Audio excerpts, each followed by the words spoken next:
مرتبطة بعدد السنين اللي انت قضيتها في الوظيفة.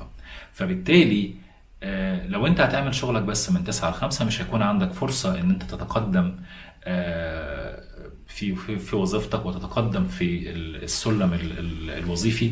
لو انت هتعمل وظيفتك بس من 9 ل 5 مش هيكون عندك فرصة ان انت تقدم الشغل حتى اللي انت بتعمله، لانه التجربة قالت وبينت انه اهتمامك باللي بنسميه الورك بوليتكس او الورك انفايرمنت اللي موجودة حواليك لا تقل بحال من الاحوال عن اهتمامك بمقتضيات والجوب ديسكريبشن بتاع الوظيفة اللي انت بتقوم بيها. وناس كتيرة جدا طول عمرها كانت شاطرة جدا في وظيفتها ما نجحتش ان هي تتقدم في السلم الوظيفي وتاخد بوزيشنز يمكن هي كانت احق بيها من ناس تانية. وده ببساطة لانه الناس دي ما ركزتش على ادارة علاقاتها